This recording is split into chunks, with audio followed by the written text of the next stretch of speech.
चलो, good morning everyone. आज start करते हैं आज का लेक्चर, इलेक्ट्रोमैग्नेटिक इंडक्शन लेक्चर 3। आज के लेक्चर में बेसिकली हम इन टॉपिक पे बात करने वाले हैं।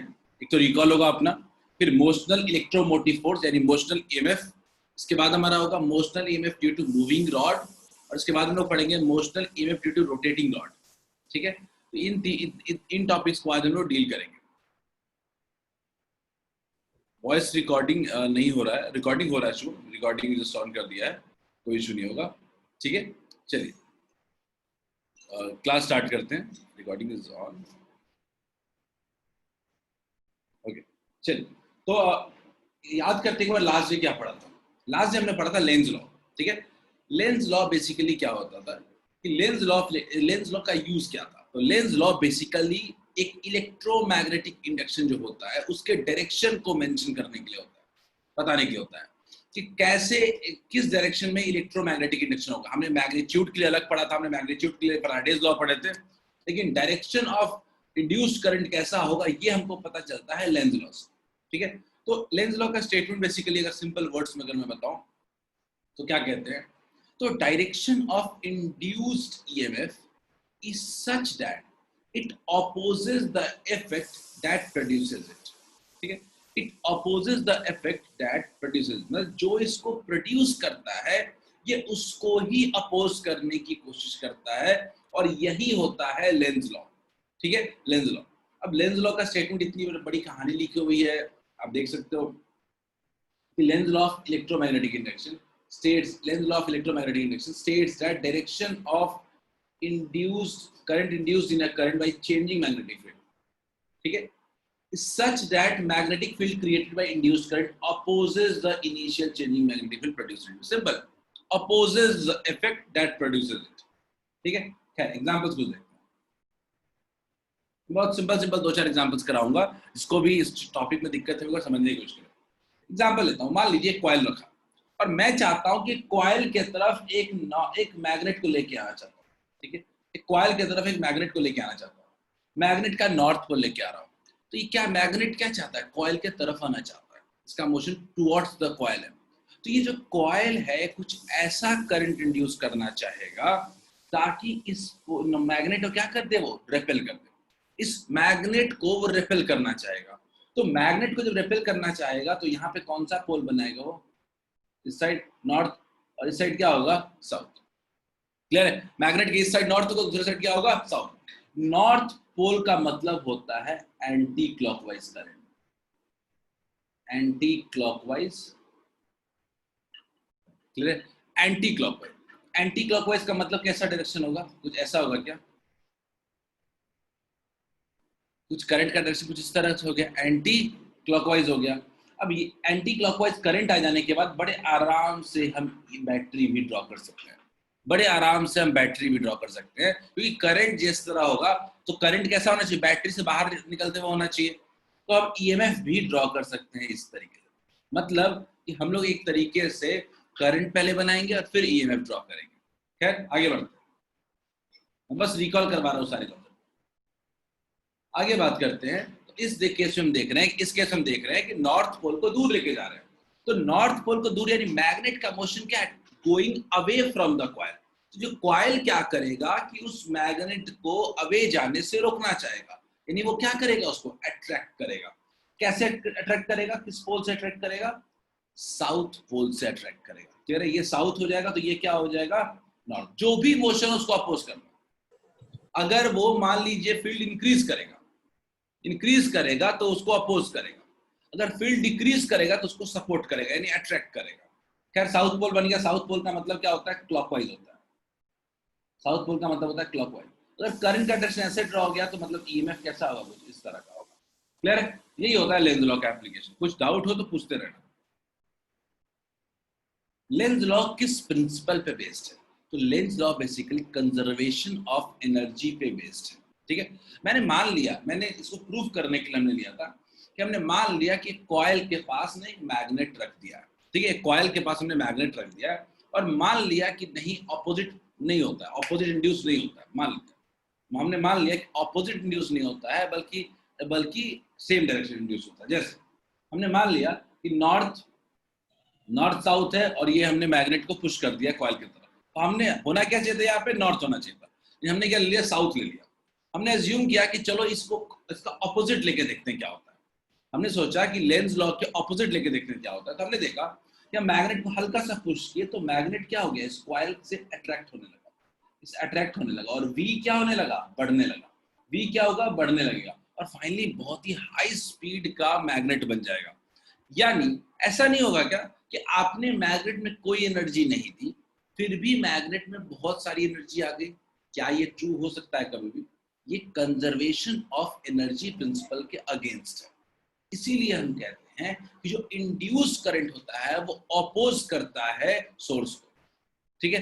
अगर वो अपोज नहीं करेगा तो वो कंजर्वेशन ऑफ एनर्जी को वायलेट करेगा, जो कि ट्रू हो नहीं सकता कभी भी। तो इस बात को ध्यान रखिए। हाँ बोलिए, पूछिए। सर जैसे कंजर्वेशन ऑफ मास या जैसे कंजर्वेशन ऑफ मास तो वैलिड रहता है प्रोडक्ट और रिएक्टेंट पे दोनों पे, लेकिन कंजर्वेशन ऑफ एनर्जी तो कहीं वैलिड नहीं होता है, कहीं भी पढ़े हैं कंजर्वेशन ऑफ एनर्जी। देखो, कंजर्वेशन ऑफ एनर्जी किसी का, ये पूरा सिस्टम दिख रहा है आपको, इस सिस्टम में आपने कोई भी बाहर से एनर्जी नहीं दी है, ठीक है। इस सिस्टम में आपने कोई भी बाहर से एनर्जी नहीं दी है, तो जो टोटल एनर्जी होना चाहिए वो क्या होना चाहिए, कंजर्व होना चाहिए। ये तो कहीं का भी लॉजिक है। शुरू में तो हल्का पुश करेंगे, पुश किया हमने शुरू शुरू में एग्री एग्री, हमने शुरू में हल्का सा पुश किया, मान लो 2 जूल का एनर्जी दिया, सही बात है, ठीक है। जब काइनेटिक एनर्जी यहाँ पे गेन हो गया तो यहाँ पे वो 10 जूल हो गया, आगे जाके 100 जूल हो गया। तो क्या ये पॉसिबल है कि आप 2 जूल की एनर्जी सप्लाई करके 100 जूल एनर्जी प्रोड्यूस कर दो? ये तो against the law of conservation of energy है। This is against the law of conservation of energy, ठीक है। अगर ऐसा होगा तो फिर तो सारा एनर्जी यहीं से प्रोड्यूस कर लेंगे, ठीक है। इसमें तो कुछ है ही नहीं, इसमें तो हमने 2 जूल का एनर्जी दिया, ये मिसाइल बन गया, ये तो है ना। तो ये पॉसिबल नहीं है, can't create energy without any energy, ठीक है। एनर्जी कंजर्वेशन के अगेंस्ट होता है, इसीलिए हम कहते हैं कि लेंज लॉ को फॉलो करते हैं, ठीक है। क्या लेंज लॉ के कुछ की पॉइंट्स याद रखना है अपने को। अगर फ्लक्स बढ़ेगा, फ्लक्स अगर बढ़ेगा तो इंड्यूस करंट अपोज करेगा, फ्लक्स अगर डिक्रीज करेगा, ये हमेशा याद रखना है अपने, फ्लक्स अगर डिक्रीज करेगा कॉइल के थ्रू तो सपोर्ट करेगा। यानी अगर फ्लक्स, याद रखना है कि अगर फ्लक्स इंक्रीज करेगा तो ये इंड्यूस करंट अपोज करेगा, अगर फ्लक्स डिक्रीज करेगा तो अट्रैक्ट करेगा। सिंपल, जो वो करेगा उसका ठीक उल्टा करना है, इंड्यूस करना। क्लियर है? यही लॉजिक के साथ हम लोग 1-2 एग्जांपल कर लेते हैं और फिर कुछ लास्ट डे वाले क्वेश्चन कर लेते हैं जल्दी से। लेंस लॉ के 2 एग्जांपल्स हमारे पास, ठीक है। हमने क्या किया, एक डॉट फील्ड में रख दिया और एक कॉइल में एक कॉइल को भी रख दिया। हम क्या करें, फील्ड को इंक्रीज कर रहे हैं। देखो ऐसे समझते हैं, अगर फील्ड इंक्रीज कर रहा है तो ऑब्वियसली कॉइल के थ्रू फ्लक्स भी इंक्रीज करेगा, फ्लक्स भी इंक्रीज करेगा। और अगर फ्लक्स इंक्रीज करेगा तो करंट ऐसा होना चाहिए कि इसको अपोज करे। अपोज करने का मतलब क्या है, तो अभी फील्ड, एक्सटर्नल फील्ड क्या है, डॉट है, तो अपोज करना है तो मेरा फील्ड किधर होना चाहिए, प्रोड्यूस फील्ड कितना होना चाहिए, इनवर्ड होना चाहिए। ये कर्लिंग ऑफ द फिंगर्स क्या शो कर रहे हैं, curling of the fingers show कर रहे हैं direction of induced current. Clear है क्या? तो क्या ये कुछ ऐसे हो जा रहा है क्या, बोलिए क्लियर है क्या? क्या इंड्यूस्ड करंट मेरा क्लॉकवाइज है क्या? Induced current is in clockwise direction, पहली चीज। क्लियर है? अब इसी क्लॉकवाइज से अगर अपने को कोई बोले कि बताओ इंड्यूस्ड ईएमएफ कैसा होगा, तो कुछ ऐसा ड्रॉ कर सकते हैं कहीं पर भी, ठीक है। इंड्यूस्ड ईएमएफ निकालने का तरीका आप जानते हो फैराडेज लॉ से, ईएमएफ निकालने का तरीका जानते हो, minus D phi upon D T, ठीक। अब ये निकालने को हम नहीं जा रहे हैं, बोलिए क्लियर है? अगला देखते हैं, इस केस में बी डिक्रीज कर रहा है, यानी फ्लक्स भी डिक्रीज कर रहा है, फ्लक्स भी डिक्रीज कर रहा है। और अगर फ्लक्स डिक्रीज कर रहा है तो जो इंड्यूस्ड ईएमएफ होना चाहिए वो सपोर्ट करना चाहिए फील्ड को, वो फील्ड को करने से सपोर्ट करना चाहिए। तो फील्ड कैसे, बाहर की तरफ, तो इंड्यूस्ड ईएमएफ भी कैसा होना चाहिए, कुछ मेरा बाहर की तरफ। तो करंट कैसा शो कर रहा है, एंटी क्लॉकवाइज। आप भी कुछ इसी तरीके से सोचा करें। सर बोलिए। फर्स्ट वाले में क्लॉकवाइज हो गया, फर्स्ट वाले में क्लॉकवाइज होगा, और फिर से बता देता हूं कैसे, देख लीजिए एक बार। फील्ड क्या है, डॉट है, ये डॉट फील्ड है। डॉट का मतलब होता है आउटवर्ड, ठीक है। ये क्या है, आउटवर्ड, पेपर से बाहर निकल रहा है, आउटवर्ड, ठीक है, ये बाहर की तरफ है, ठीक है। अब मैं कह रहा हूं कि ये कॉइल है, इस कॉइल में आपका फील्ड बढ़ रहा है, तो फील्ड बढ़ रहा है तो फ्लक्स भी बढ़ रहा है। फ्लक्स जब भी बढ़े मतलब आपको उसको अपोज करना है, फ्लक्स जब भी बढ़े you have to oppose it. तो अभी डॉट बाहर आ रहा है, बाहर की तरफ, एक्सटर्नल वाला बाहर है, तो मुझे अपोज करना है, तो मेरा फील्ड किधर होना चाहिए, अंदर की तरफ होना चाहिए। फील्ड अगर अंदर की तरफ होना चाहिए तो हाथ क्या शो करेगा, हाथ शो करेगा flow of current. Flow of current कैसा होगा, clockwise, and vice versa is true. इधर कितना हो जाएगा, एंटी क्लॉकवाइज। क्लियर सबको? ये लेंज लॉ के एग्जांपल्स थे, ठीक है। आगे बढ़, ये बेसिक लेंज लॉ के एग्जांपल थे। कुछ क्वेश्चंस करने की कोशिश करेंगे, चलिए ट्राई करते हैं इस क्वेश्चन को करने की कोशिश करते हैं। ये लास्ट डे क्वेश्चन दिया था हमने, ठीक है। एक बार सर लास्ट वाला एग्जांपल जो छोड़े थे लेंस लॉ में, वो वाला समझा दीजिए। ये वाला चाहिए ना, सेकंड वाला देखो।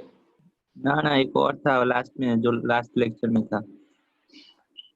Just give me a second Abhishek, मैं कह रहा हूँ लास्ट लेक्चर में था, एक सेकंड, एग्जांपल चाहिए, एग्जांपल समझाना है ना, जो लास्ट लेक्चर में था वो लाया नहीं, मुझे बताना पड़ेगा आपको कौन सा, ठीक है। मैं बाद में करवाऊंगा उसको, क्योंकि इस स्लाइड में है नहीं, ठीक है। चलो क्वेश्चन करते हैं, स्लाइड में होना नहीं है इसलिए आपसे, चलो इस क्वेश्चन को करने की कोशिश करते हैं। एक सेकंड, कुछ लोगों का डाउट है, रुक जाओ क्वेश्चन रुको। सुरभि, सेकंड केस में डाउट है क्या? इस केस में सुरभि अनम्यूट कर सकते हैं अगर दिक्कत है तो। चलिए, मैं लेंस लॉ क्लियर नहीं होगा, कोई फायदा नहीं आगे बढ़ने का, ठीक है। मैं लेंस लॉ क्लियर करता हूँ। मेरा सिंपल सा पॉइंट है, यूज योर राइट हैंड, ठीक है, यूज योर राइट हैंड। बड़ी सिंपल सी बात है कि एक्सटर्नल फील्ड के अपोज या सपोर्ट करने के काम होते हैं, ठीक है। अभी एक्सटर्नल फील्ड डॉट है, ठीक है, डॉट मतलब बाहर की, ठीक है। आपका फील्ड डिक्रीज हो रहा है, तो उस कॉइल के थ्रू फ्लक्स भी डिक्रीज कर रहा है। और अगर फ्लक्स डिक्रीज कभी भी करता है, अगर फ्लक्स कभी भी डिक्रीज करता है, तो हम लोग क्या कहते हैं कि ये फ्लक्स डिक्रीज करने का मतलब हमें सपोर्ट करना है। फ्लक्स डिक्रीज का मतलब हमें एक्सटर्नल फील्ड को सपोर्ट करना है। तो पहले से अगर एक्सटर्नल फील्ड डॉट था, तो हमारा फील्ड भी क्या होना चाहिए, डॉट होना चाहिए, यानी एड ऑन होना चाहिए उसके साथ, यानी सपोर्ट करना चाहिए। तो ये डॉट अगर हमारा फील्ड होना होगा, तो हमारे कर्लिंग ऑफ द फिंगर्स क्या शो कर रहे हैं, हमारी कर्लिंग ऑफ द फिंगर्स क्या शो कर रहे हैं, डायरेक्शन ऑफ करंट। तो डायरेक्शन ऑफ करंट क्या आ रहा है, डायरेक्शन ऑफ करंट आ रहा है कुछ एंटी क्लॉकवाइज डायरेक्शन। ये क्या है, एंटी क्लॉकवाइज। अगर एंटी क्लॉकवाइज डायरेक्शन आ गया तो आप इंड्यूस्ड ईएमएफ भी ड्रॉ कर सकते हैं कुछ ऐसा। सो भी क्लियर है क्या?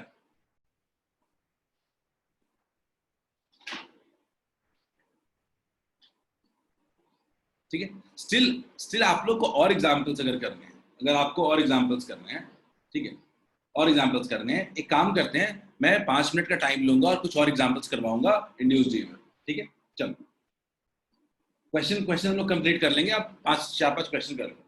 हाँ साक्षी, आप क्वेश्चन कर लेना, मैं 4-5 एग्जांपल कर लूँ।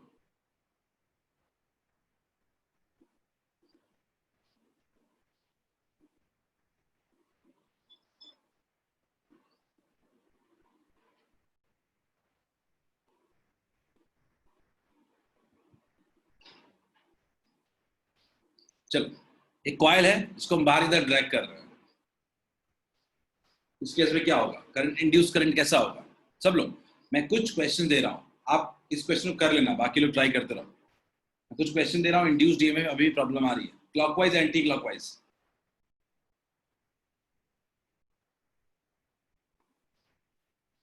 प्रगति क्वेश्चन को कर लेना पहले, मैं जो साइड में मैंने जो ड्रॉ किया है, मैं चाहता हूं उसको कर ले आप लोग,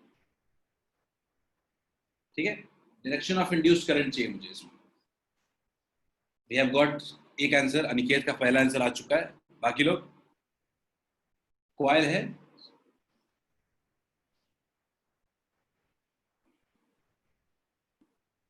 मिली का आंसर आ चुका है, बढ़िया। नहीं, इसको बाहर की तरफ पुश कर रहे हैं, बाहर की तरफ लेके आना है, ऑलमोस्ट ऑन द एज है, ऑलमोस्ट ऑन द एज है। हाँ, एरिया फिक्स है, एरिया चेंज नहीं हो रहा है, ठीक है। क्लॉकवाइज, कई लोगों ने इसका आंसर क्लॉकवाइज दिया, कई लोगों ने इसका आंसर क्लॉकवाइज दिया, देखते हैं।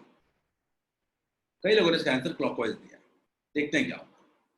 मैं इस कॉइल को बाहर खींच रहा हूं, मैं कॉइल को क्या कर रहा हूं, बाहर खींच रहा हूं, ठीक है। हाँ, मैं इस कॉइल को बाहर की तरफ पुल कर रहा हूँ, तो कॉइल को बाहर की तरफ पुल कर रहा हूँ तो मैग्नेटिक फ्लक्स क्या होगा इस कॉइल के थ्रू, डिक्रीज करेगा, क्योंकि बाहर जाएगा तो फ्लक्स क्या होगा, डिक्रीज करेगा। मैं ऐसा लिखता हूँ फ्लक्स क्या हो रहा है इस केस में, डिक्रीज कर रहा है। अगर मेरा फ्लक्स डिक्रीज करेगा तो मुझे क्या करना है, सपोर्ट करना होगा, मुझे एक्सटर्नल फील्ड को सपोर्ट करना पड़ेगा। तो फील्ड, एक्सटर्नल फील्ड क्या है, क्रॉसवर्ड है। एक्सटर्नल फील्ड क्या है, क्रॉसवर्ड है, तो मेरा थंब क्या होना चाहिए, क्रॉसवर्ड। तो ये मेरा कर्लिंग ऑफ द फिंगर कुछ ऐसे शो कर रहा है, यानी ये कौन सा डायरेक्शन है, क्या ये क्लॉकवाइज है क्या सब लोग, मेरा थंब किधर जाना चाहिए, मेरा थंब इनवर्ड जाना चाहिए। तो करंट का डायरेक्शन क्या हो रहा है, इनवर्ड हो रहा है क्या, करंट का डायरेक्शन क्लॉकवाइज आ रहा है क्या सब लोग, तो किसी को भी दिक्कत है तो पूछो।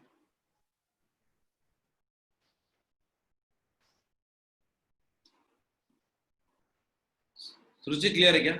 मैं एक दो और एग्जांपल करता हूं, बाद में सीखने से अच्छा अभी सीख लेते हैं इसको, कोई जल्दबाजी नहीं है मुझे, ठीक है। मैं एक दो और एग्जांपल देता हूं, मैं इसको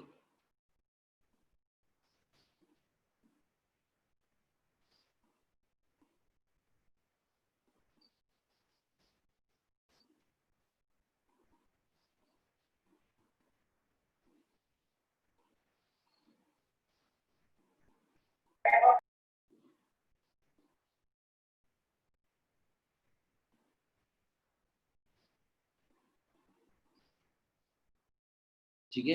एक कॉइल है जिसको मैंने एक्सपैंड करके कुछ बड़े बड़े सर्कुलर कॉइल में कन्वर्ट कर दिया है, ठीक है। एक कॉइल था उसको हमने बड़े सर्कुलर कॉइल में एक्सपैंड करके एक्सपैंड कर दिया है, ठीक है। डॉट मैग्नेटिक फील्ड में रखा हुआ है। इस केस में इंड्यूस करंट का डायरेक्शन क्या होगा, इस केस में इंड्यूस करंट का डायरेक्शन क्या होगा? Aditya Singh anti clockwise. तुम आपके मन में क्वेश्चंस क्या क्या आने चाहिए क्वेश्चन सॉल्व करके? सबसे पहला आना चाहिए, क्या इसमें फ्लक्स में चेंज हो रहा है क्या? नो तो नो करंट, कोई चेंज हो रहा है तो जीरो। क्या चेंज हो रहा है, इंक्रीज कर रहा है कि डिक्रीज कर रहा है फ्लक्स, मुझे इतना बताओ, क्वेश्चन भूल जाओ। फ्लक्स इंक्रीज कर रहा है कॉइल के थ्रू कि डिक्रीज कर रहा है? Great, very good. एक सुर में सबने कहा इंक्रीज कर रहा है, फ्लक्स तो इंक्रीज कर रहा है।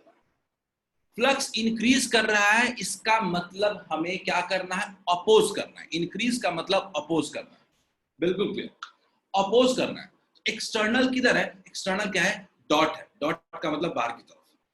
अगर हमको अपोज करना है तो हमारा कैसा होना चाहिए, क्रॉस। अगर हमें अपोज करना है तो हमारा एक्सटर्नल हमारा क्या होना, एक्सटर्नल के अपोजिट होना चाहिए, क्रॉस, ठीक है। तो क्या होना चाहिए, हमारा हाथ क्या शो कर रहा है, क्लॉकवाइज शो कर रहा है क्या, हमारा हैंड क्या शो कर रहा है, क्लॉकवाइज डायरेक्शन। क्या सबको समझ में आ रहा है क्या, जिनको भी ये टॉपिक में दिक्कत थी? फ्लक्स इंक्रीज करेगा तो अपोज करेंगे, फ्लक्स डिक्रीज करेगा तो सपोर्ट करेंगे, ठीक है। अगर ये क्लियर है सबको तो हम आगे बढ़ सकते हैं, ठीक है, गुड। चलो अब आगे बढ़ते हैं। किसी को फिर भी डाउट हो तो मैं आखिरी का 10 मिनट दूंगा। लेंस लॉ में किसी को कुछ भी पूछना हो पूछ सकते, ठीक है, लेंस लॉ के लिए, क्योंकि टाइम देना बनता है। चलिए आगे बढ़ते हैं, इस क्वेश्चन की तरफ बढ़ते हैं जल्दी से। ये will give you hardly 1 or 2 minutes, सब लोग सॉल्व करो इस क्वेश्चन, ठीक है, 1 मिनट। चलो सब लोग, एक मेरे पास आंसर बहुत कॉमन आया है, वो है 2 एम्पियर क्लॉकवाइज। 2 एम्पियर क्लॉकवाइज मेरे पास एक आंसर आया है, ठीक है। इसका 10 एम्पियर एंटी क्लॉकवाइज, ठीक है, एक आंसर आया है 10 एम्पियर एंटी क्लॉकवाइज, ठीक है, देखते हैं, ठीक है। इस क्वेश्चन को काफी लोगों ने अटेम्प्ट किया, मैं इस क्वेश्चन को बताता हूँ। सबसे पहले अगेन देखते हैं, ये डॉट है, समझते हैं इस क्वेश्चन, ये डॉट मैग्नेटिक फील्ड है, ठीक है। इस केस में फील्ड क्या हो रहा है, डिक्रीज कर रहा है। क्वेश्चन पढ़ो, फील्ड डिक्रीज कर रहा है। फील्ड अगर डिक्रीज कर रहा है, इसका साफ मतलब है कि फ्लक्स भी डिक्रीज कर रहा होगा। ध्यान से देखते हैं, फील्ड डिक्रीज कर रहा है तो फ्लक्स भी डिक्रीज कर रहा होगा, और फ्लक्स डिक्रीज कर रहा है तो जो इंड्यूस्ड करंट होगा वो क्या चाहेगा, इंड्यूस्ड करंट सपोर्ट करना चाहेगा। जो इंड्यूस्ड करंट होगा वो क्या चाहेगा, वो चाहेगा कि हम सपोर्ट करें फील्ड को। तो डॉट है, तो डॉट है तो करंट भी कैसा चाहेगा, करंट भी कैसा चाहेगा, बाहर की तरफ। तो क्या कह सकते हैं कि जो इंड्यूस्ड करंट है, इंड्यूस्ड करंट का जो डायरेक्शन होना चाहिए वो क्या होना चाहिए, बाहर की तरफ। डॉट क्या होना चाहिए, कुछ ऐसा होना चाहिए क्या, आप बताइए। Anti clockwise. मैं बड़े सिंपल सी बात कह रहा हूँ, मैंने देखा कि magnetic field is decreasing at the rate of इतना, मतलब फ्लक्स भी डिक्रीज कर रहा है, मतलब मुझे एक्सटर्नल फील्ड को सपोर्ट करना है, तो डॉट है तो ऐसे होगा एंटी क्लॉकवाइज। बढ़िया, इसके वजह से इंड्यूस्ड ईएमएफ भी होगा। गौर से देखिए, यही सबसे बड़ा प्रॉब्लम था कि जो इंड्यूस्ड ईएमएफ होगा इसका डायरेक्शन क्या होगा, यही सारा मसला फंसा सकता था। कई लोगों ने जो गलतियां की होंगी वो यही से की होंगी कि इंड्यूस्ड ईएमएफ का डायरेक्शन क्या होगा, इंड्यूस्ड ईएमएफ का डायरेक्शन आ गया, लेंज लॉ का काम आसान हो चुका है, इंड्यूस्ड ईएमएफ का डायरेक्शन क्या हो गया, कुछ इस तरीके से होगा। सबको समझ में आ रहा है क्या? यही क्वेश्चन का मेन पॉइंट था। अब कोई बड़ी बात नहीं है, इंड्यूस्ड ईएमएफ निकालना कोई बहुत बड़ी बात नहीं है, rate of change of flux होता है, ठीक है, D phi upon D T minus, clear है, माइनस माइनस क्या होता है, एरिया कांस्टेंट ले लेते हैं, नंबर ऑफ टर्न तो कुछ है नहीं, DV upon D, rate of change of flux, rate of change of field, area कितना दिया हुआ है, coil place magnetic field decreasing at the rate of, area दिया हुआ है 2 मीटर स्क्वायर, और rate of change of field अपने को क्या दिया हुआ है, डीवी अपॉन डी कितना है, -10, डिक्रीज करने का मतलब माइनस रेट है, माइनस साइन छोड़ भी सकते हो, अगर आपने डायरेक्शन अज्यूम कर लिया है तो डायरेक्शन आपके लिए, तो आपके लिए माइनस इतना इंपॉर्टेंट बचता नहीं है। कितना हो गया, 20 वोल्ट, क्लियर है। इस कॉइल में देखिए एक 30 वोल्ट है, 20 वोल्ट है, लेकिन नेट ईएमएफ कितना हो जाएगा, 10 वोल्ट, दोनों ऑपोजिट पोलैरिटी में कनेक्टेड है। गौर से देखिए, एक ऊपर वाला ऐसे कनेक्टेड है और दूसरे वाला भी ऐसे कनेक्टेड है, दोनों ऑपोजिट पोलैरिटी में कनेक्टेड है, 10 वोल्ट हो जाएगा, और टोटल रेजिस्टेंस कितना है 5, इतना करंट कितना हो जाएगा 2 एम्पियर। बोलिए क्लियर है क्या? और करंट का डायरेक्शन क्या होगा, तो कौन सा बैटरी ज्यादा डोमिनेंट है, 30 वोल्ट वाला, तो करंट किसके वजह से होगा, इसके वजह से होगा, इस डायरेक्शन में। बोलिए क्लियर है क्या? सबको क्लियर है क्या? Current will B 2 ampere and in clockwise direction. Pratyush anti clockwise नहीं, क्लॉकवाइज। मैं कह रहा हूं आपने इंड्यूस करंट को बना दिया ना, उसके बाद भूल जाओ सर्किट को, क्या बाहर क्या हो रहा है। अब देखो एक्चुअल सर्किट में क्या है, तो एक्चुअल सर्किट में इलेक्ट्रिक करंट का क्वेश्चन नहीं है।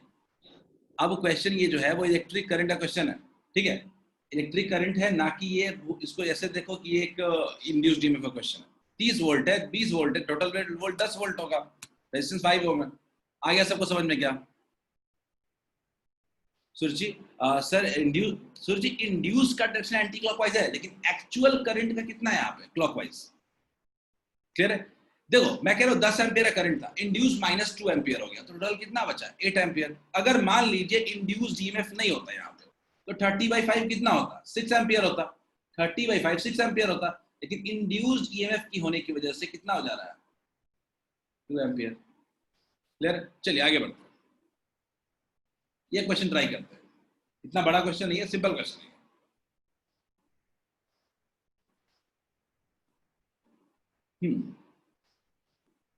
आज इस क्वेश्चन के बारे में हम लोग और डिटेल में बात करने वाले हैं, बट खैर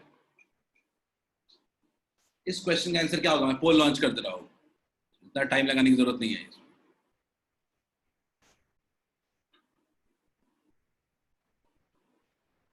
पूरी तरह क्रॉस मैग्नेटिक फील्ड है, हम इसमें इसको मूव कर रहे हैं। Very good Anam, very good, excellent.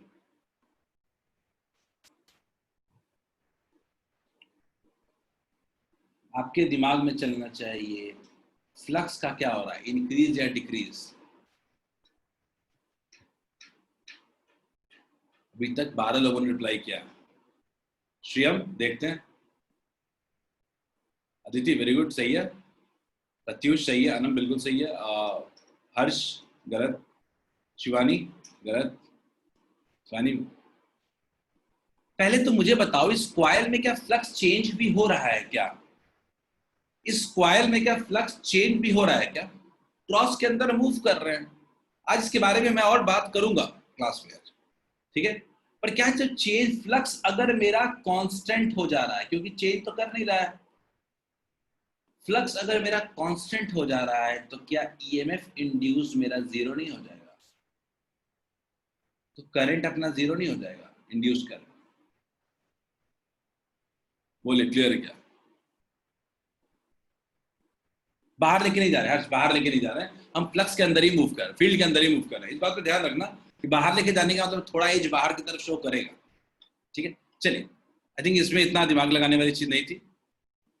दूर जा रहा है, पर अभिषेक दूर नहीं जा रहा है, फील्ड के अंदर ही मूव कर रहा है, बीच में फील्ड के, ठीक है, फील्ड के बीच में। इसमें थोड़ा डिस्टिंक्शन करना पड़ेगा अभिषेक, ठीक है, चलिए इसमें थोड़ा डिस्टिंक्शन करना पड़ेगा, फील्ड के बीच में लास्ट वाला क्वेश्चन, इसको ट्राई करते हैं, ये अच्छा क्वेश्चन है। चलिए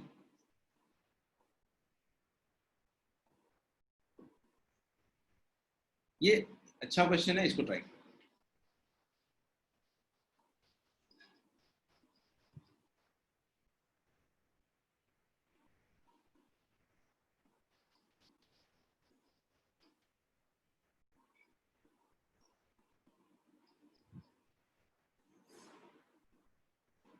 पोल लॉन्च कर दे रहा हूं इसमें,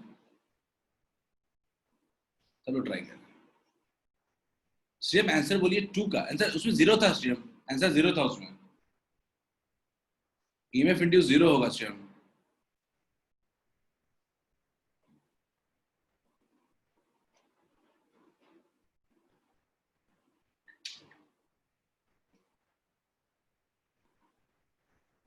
डिफरेंट तरह के रिप्लाईज आए हैं। आदित्य सिंह, आदित्य मोहन सिंह डी, देखते हैं आदित्य।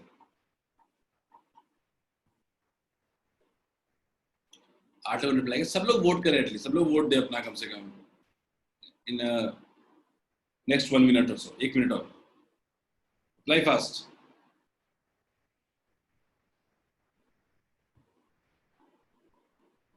यही सब छोटे छोटे क्वेश्चंस आ जाते हैं एग्जाम में।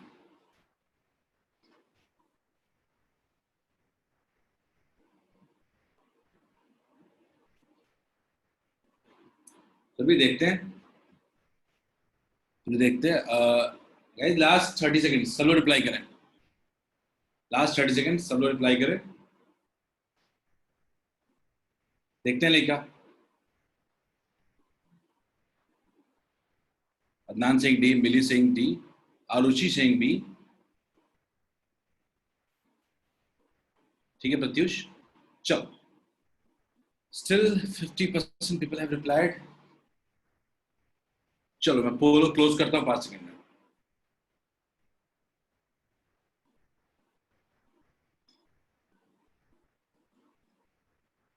ओके, देखते हैं, पोल को क्लोज करना, पोल को क्लोज किया, 43 वोट पे मैंने क्लोज किया है, 22 have said D and other rest remaining A B and C, यानी जो आपके जो मेजॉरिटी लोगों ने जो आंसर कहा है, मेजॉरिटी लोगों ने जो आंसर कहा है वो कहा है कुछ डी कहा है। देखते हैं डी हो क्या, आपको डी क्यों लगता है। सबसे पहले मान लीजिए कि switch is close and after some time it's open again, ठीक है, पहले स्विच को ना क्लोज किया है, ठीक है, पहले स्विच को क्लोज किया है, तो जैसे ही क्लोज करेंगे तो स्विच क्लोज करते हुए अचानक क्या होगा, करंट फ्लो करना शुरू हो जाएगा, करंट फ्लो करना शुरू होगा, करंट फ्लो करेगा इस कॉइल में, करंट फ्लो करेगा और current finally just current flow करेगा और करंट फाइनली क्या करेगा, वायर में फ्लो करेगा। तो इस वायर में मैं कह सकता हूं जहां पे पहले करंट 0 था वहां पे करंट अब कितना हो गया, आई हो गया, करंट इंक्रीज कर गया। तो करंट इंक्रीज किया होगा तो आसपास के रीजन में फील्ड भी बढ़ा होगा। गौर से देखते हैं, इस स्ट्रेट वायर की वजह से इस साइड फील्ड कैसा था, क्रॉस था, और इधर फील्ड कैसा था, डॉट फील्ड था। तो अचानक 0 से जब करंट आई गया है तो फील्ड भी क्या हुआ है, फील्ड भी इंक्रीज किया है, कॉइल के थ्रू फील्ड इंक्रीज किया और साथ साथ कॉइल के थ्रू फ्लक्स भी इंक्रीज किया।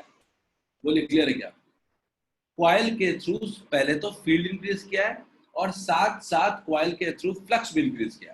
अब मैं कह रहा हूं फ्लक्स इंक्रीज करने का मतलब क्या होता है, अपोज। अगर डॉट फील्ड इंक्रीज किया है तो हमें क्या करना है, शुरुआत में अपोज करना है। अपोज कैसे करेंगे, तो डॉट है, हमें क्या चाहिए, क्रॉस चाहिए। कैसा होना चाहिए, क्लॉकवाइज होना चाहिए। तो सबसे पहला डायरेक्शन जो होगा वो क्या होगा, क्लॉकवाइज डायरेक्शन। क्या है, पहले क्लॉकवाइज करंट पल्स मिलेगा, फिर करंट कांस्टेंट हो जाएगा तो इंड्यूस्ड ईएमएफ भी 0 हो जाएगा, क्योंकि करंट कांस्टेंट हो जाएगा फिर कुछ भी पल्स नहीं मिलेगा। फिर जब स्विच को ऑफ करेंगे तो अचानक करंट आई से क्या होगा, डिक्रीज करके 0 होगा। उस केस में हमारा जो फील्ड क्या करेगा, डिक्रीज करेगा। फील्ड डिक्रीज करेगा तो उसमें सपोर्ट करना पड़ेगा, तो कुछ कैसे करेंगे, ऐसे एंटी क्लॉकवाइज। क्या इसका करेक्ट आंसर डी होगा क्या, क्लियर है क्या सबको, correct answer would be D, correct answer will be D, clear है सबको।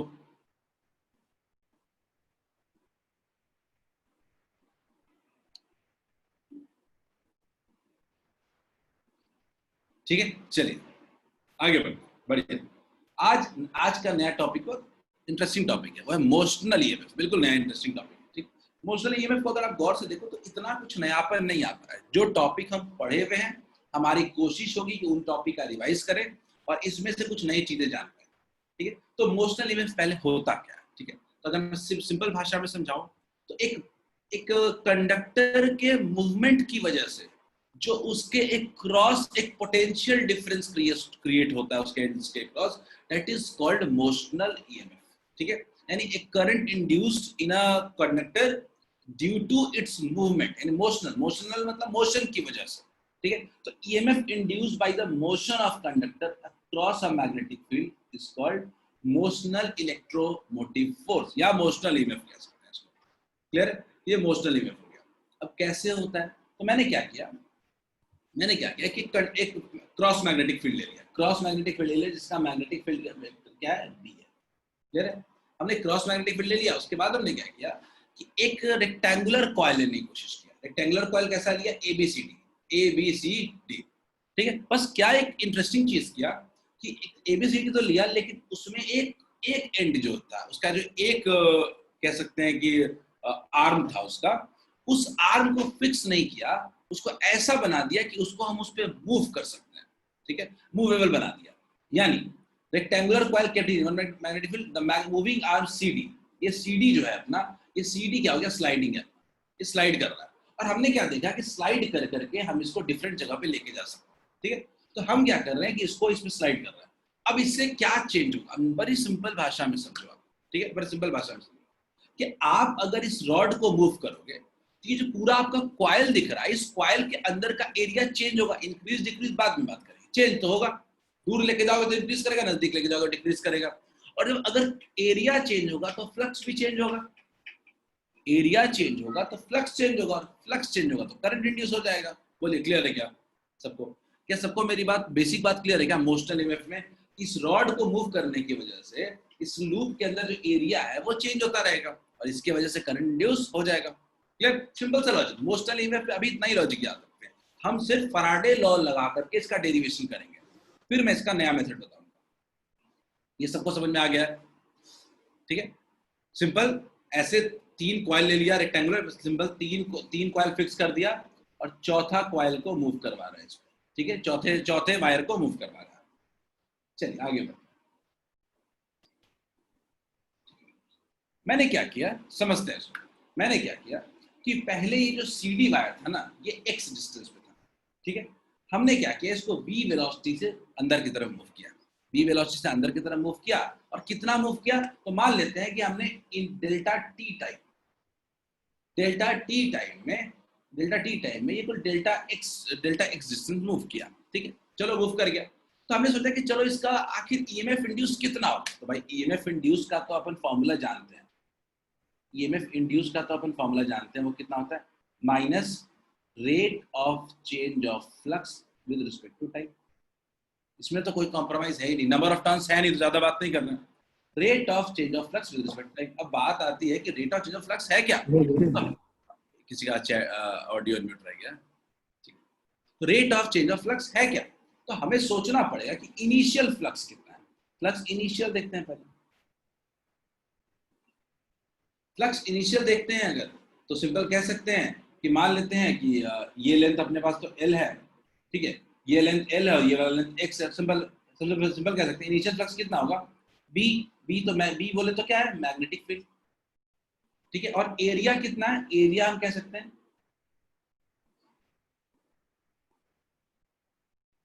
B इंटू ए कॉस थीटा। कॉस 0 कितना हो जाएगा? Into cos 0 1। बोले क्लियर है क्या? इनिशियल फ्लक्स सबको क्लियर है? ये इनिशियल फ्लक्स आ गया। अगर मैं बोलूं कि फाइनल फ्लक्स कितना है, ऑडियो देख लो। ठीक है, फाइनल फ्लक्स ये इनिशियल फ्लक्स है। कॉइल में इनिशियल फ्लक्स है, क्योंकि अगर गौर से देखिए, ये कौन से लूप के लिए इनिशियल फ्लक्स मतलब क्या है? ये A B C और D के लिए, यार ABCD।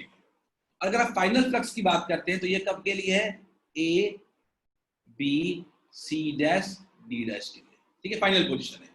तो फाइनल फ्लक्स की जब हम बात कर रहे हैं तो हमने देखा कि B तो चलो फील्ड तो चेंज हो नहीं रहा है, एरिया में क्या हो गया कि लेंथ तो ठीक है, लेकिन अब कितना बचा है, लेंथ के जगह, लेंथ के साथ साथ क्या बचा है, x minus delta x cos zero. Cos zero तो 1 ही होता है, तो दिमाग लगाने की जरूरत नहीं है। इसको क्या कह सकते हैं हम लोग, बी एल एक्स। और यहाँ क्या कह सकते हैं हम लोग, B L X minus delta X. ये सबको मेरी बात समझ में आ रही है क्या? मैंने जो इनिशियल फ्लक्स लिखा और मैंने फाइनल फ्लक्स लिखा, देखो भाई बात तो एरिया की चेंज की हो रही है, चेंज तो सिर्फ एरिया हो रहा है। पहले एरिया एल इंटू एक्स था और अब कितना है, एल इंटू एक्स नहीं बचा है, एक्स माइनस डेल्टा एक्स बचा है। ये बहुत इंपॉर्टेंट डेरिवेशन है, मैं बात कर रहा हूँ। तो कोई भी आपसे पूछेगा कि बताओ चेंज इन फ्लक्स कितना होगा, तो आप क्या बोलोगे, final flux minus initial flux, final flux minus initial flux. अब फाइनल माइनस इनिशियल कितना हो गया, सब्ट्रैक्ट कर देते हैं तो कितना हो जाएगा, बी एल, सब्ट्रैक्ट करेंगे तो कितना बचेगा,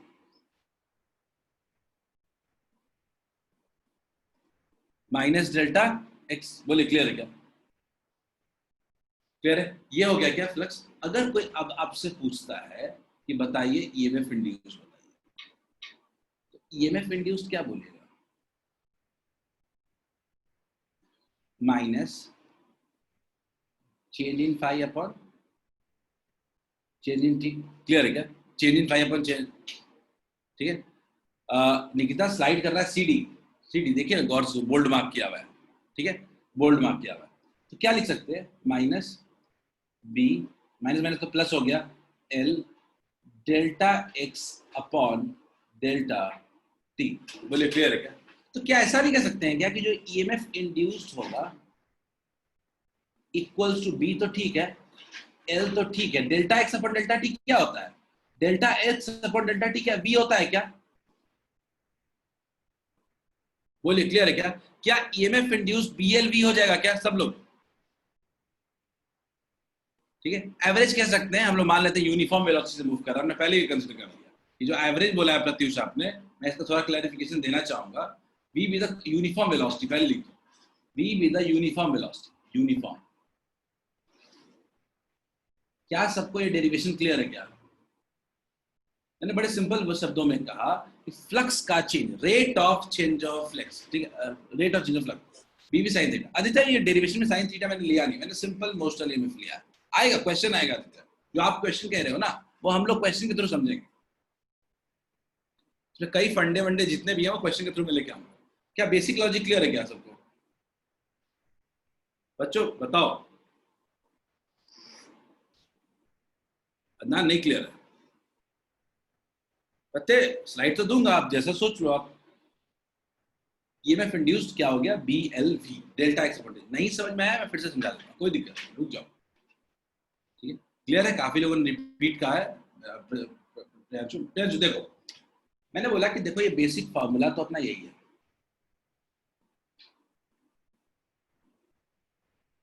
बेसिक फार्मूला तो अपना है ईएमएफ इंड्यूस्ड, ये फैराडेज लॉ,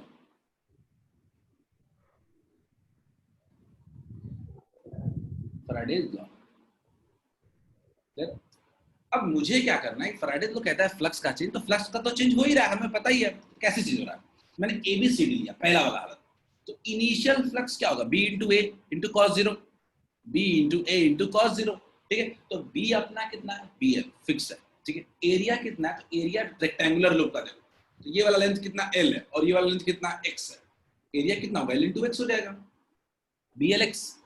लेकिन जब ये आगे की तरफ मूव किया तो अब x बचा क्या, x के जगह कितना हो गया, x माइनस डेल्टा एक्स, तो एरिया डिक्रीज हुआ है, तो क्या हो गया, फ्लक्स कितना हो गया final, B L X minus delta x.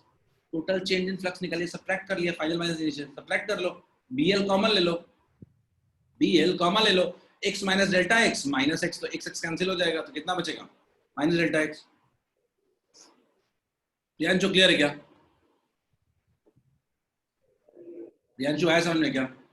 अब इसके बाद अपने पास आ गया फाइनल ईएमएफ इंड्यूस्ड कितना हो गया, EMF induced equals to rate of change of flux minus change in flux upon change in time. हमने सब कुछ पहले कंसीडर कर लिया, ठीक है। तो कितना हो गया, B L delta X upon delta T. Finally क्या हो गया, अभी ये हम साइड में लिख लेते हैं, यहाँ पे फाइनल लिख लेते हैं कि delta X upon delta T is equal to V है, ये तो हम जानते ही हैं। बोले क्लियर? ये अपना ईएमएफ इंड्यूस है।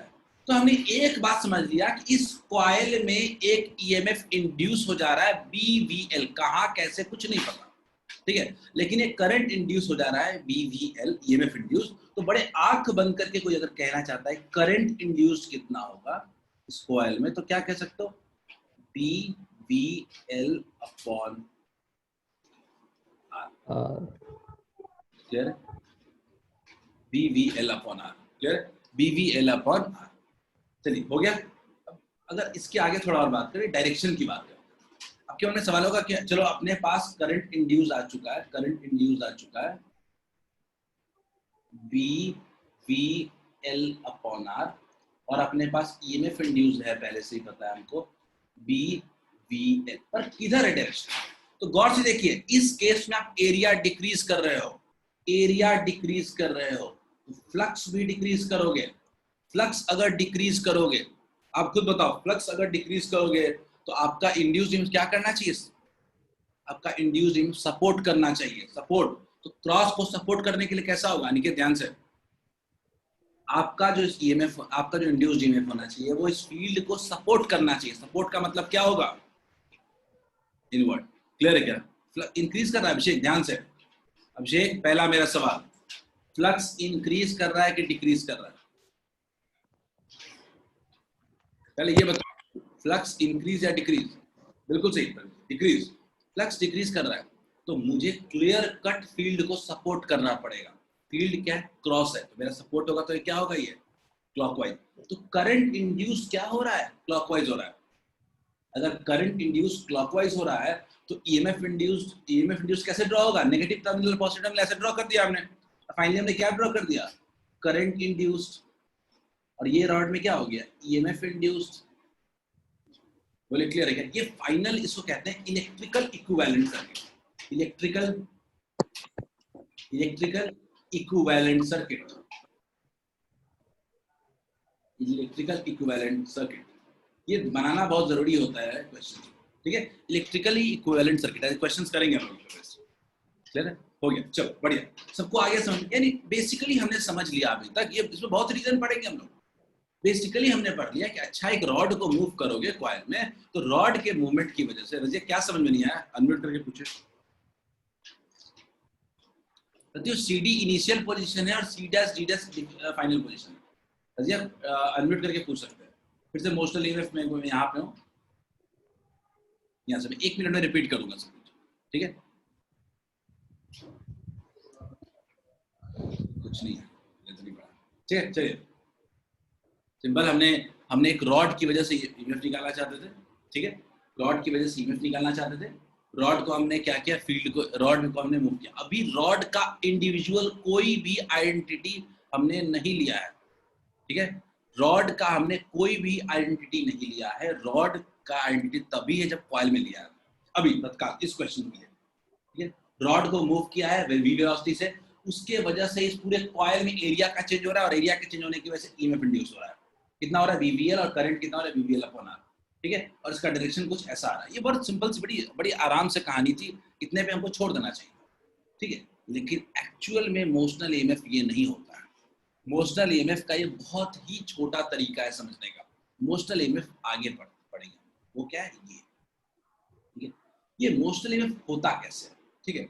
इस रॉड का मूवमेंट कितना क्रिटिकल है, इस रॉड के अंदर क्या होता है, इस रॉड में क्या ऐसा होता है कि ईएमएफ इंड्यूस हो जाता है, ये अगर हम समझ गए तो मोशनल ईएमएफ पूरी तरह क्लियर हो जाएगा, ठीक है? देखते हैं, स्टार्ट। देख, सिंपल, मान लीजिए कि एक रॉड है, ठीक है? मैं रॉड को अलग करके उसमें देख रहा हूँ। हमने क्या किया कि रॉड को फील्ड के अंदर मूव कर रहे हैं, जैसे अभी कर रहे हैं रॉड को। कॉइल वाइल भूल जाइए, कॉइल वाइल सब कुछ भूल जाइए। तो रॉड को जब हमने मूव किया तो हमने क्या देखा कि रॉड में चार्जेस होते हैं, नेगेटिव चार्ज भी होता है, पॉजिटिव चार्ज भी होता है, पर नेगेटिव फ्री इलेक्ट्रॉन्स होते हैं। इलेक्ट्रॉन्स क्या होते हैं? जनरली फ्री इलेक्ट्रॉन्स होते हैं। अगर हम इसको फील्ड में मूव करते हैं तो एक इलेक्ट्रॉन पे क्या लग रहा है? एक इलेक्ट्रॉन अगर v वेलोसिटी से मूव करता है क्रॉस मैग्नेटिक फील्ड में, तो हम जानते हैं कि उस पर कुछ ना कुछ फोर्स लगेगा। क्लियर है? गौर से देखिए, तीनों एक दूसरे के परपेंडिकुलर है। वेलोसिटी, और फील्ड, गौर से देखिए, सॉरी दोनों वेलोसिटी और फील्ड दोनों एक दूसरे के क्या है, परपेंडिकुलर है। तो हम चार्ज पार्टिकल को मैग्नेटिक फील्ड में हम मूव कर रहे हैं, ठीक है, और चार्ज पार्टिकल एक्चुअली को मूव कर रहा है तो उसमें फोर्स कितना लगेगा?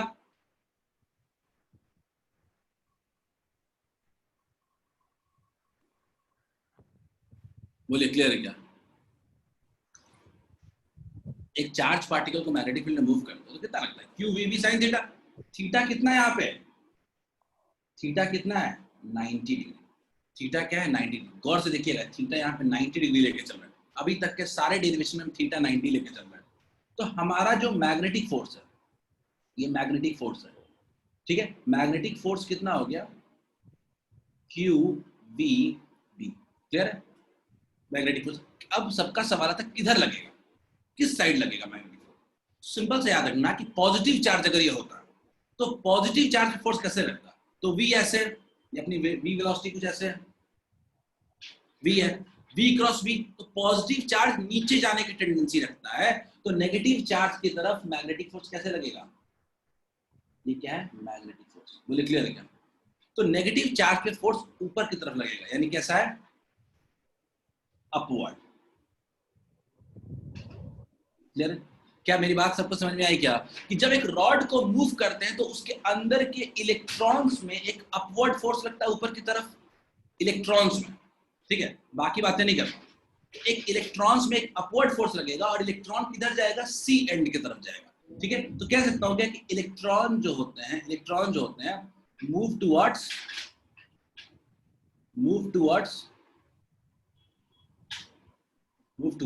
सी। बोलिए, क्लियर है क्या? इलेक्ट्रॉन जो होता है वो सी की तरफ मूव करने लगता है।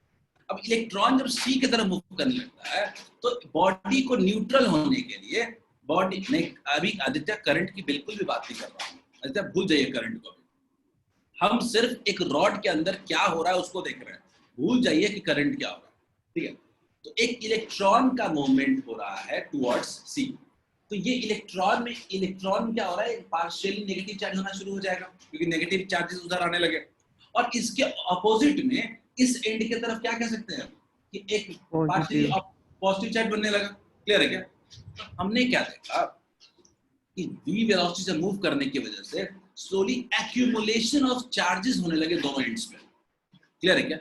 एक्यूमुलेशन ऑफ चार्ज होने लगा और C वाला क्या हो गया? नेगेटिव विंड होने लगा और D वाला क्या हो गया? पॉजिटिव विंड होने लगा। क्या मेरी बात ये समझ में आई सबको? ठीक है, क्योंकि चार्ज का मूवमेंट हो रहा है तो एंड C, कह सकता हूं एंड C accumulated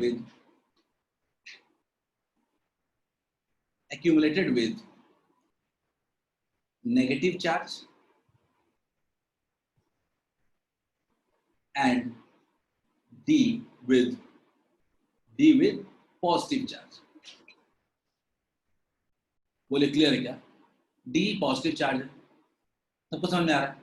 तो इस नेगेटिव और पॉजिटिव चार्ज की वजह से दोनों एंड पे क्या हो गया?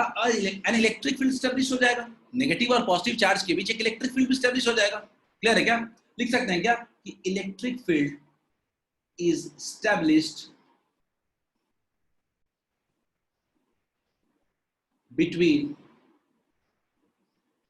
between C and D, between C and D। गौर से देखिए, electric field completely dependent upon charge है। जितना चार्ज बढ़ेगा उतना ही ज्यादा इलेक्ट्रिक फील्ड स्टैब्लिश होगा। क्लियर है? तो सिंपल ऐसे समझो, जैसे मूव करना शुरू किया तो चार्ज एक्यूमुलेट होना शुरू हुआ, उसके बाद क्या हो गया कि चार्ज जैसे जैसे एक्यूमुलेट होना शुरू हो गया, इलेक्ट्रिक फील्ड भी क्या हो गया? बढ़ने लगा। बट एक ऐसा फेज आएगा कि इलेक्ट्रिक फील्ड लगने लगा तो इस इलेक्ट्रॉन पे एक इलेक्ट्रिक फील्ड स्टैब्लिश हो गया। कैसे? Positive to negative. तो क्या मैं कह सकता हूं क्या कि ड्यू टू इलेक्ट्रिक फील्ड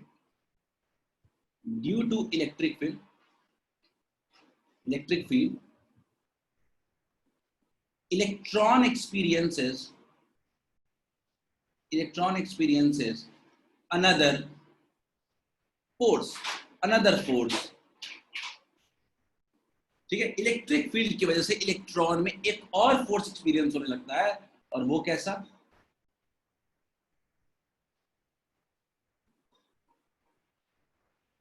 बोले, क्लियर है क्या? E into E। या कह सकते हैं Q इंटू ई। सबको आ रहा है समझ में? क्या दो फोर्स लग रहे हैं, एक लग रहा है QVB ऊपर की तरफ, ठीक है, एक फोर्स पहले से इस पे लग रहा है कितना, और नीचे की तरफ क्या लगने लगा, ये है मैग्नेटिक फोर्स, और ये क्या है, इलेक्ट्रिक फोर्स। बोले क्लियर है क्या? तो क्या मैं कह सकता हूं कि दो फोर्स लग रहे हैं, तो धीरे धीरे जैसे जैसे चार्ज बढ़ेगा वैसे वैसे इलेक्ट्रिक फोर्स बढ़ेगा, और एक ऐसा स्टेज आएगा जब इक्विलिब्रियम हो जाएगा, इन इक्विलिब्रियम, इन इक्विलिब्रियम क्या हो जाएगा, electric force will be equals to magnetic force. उस वक्त एक्यूमुलेशन ऑफ चार्ज होना बंद हो जाएगा, वो फाइनल स्टेज होगा, और उस वक्त क्या कह सकते हैं, E equals to E V B, E cancel हो जाएगा, क्या कह सकते हैं, इलेक्ट्रिक फील्ड कितना हो जाएगा उस वक्त, इलेक्ट्रिक फील्ड क्या हो जाएगा, V इंटू बी। बोलिए मेरी बात समझ में आई क्या सबको? बोलिए मेरी बात समझ में आई क्या?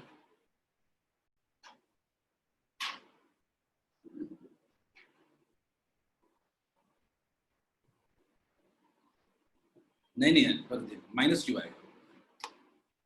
क्या मेरी बात समझ में आई सबको?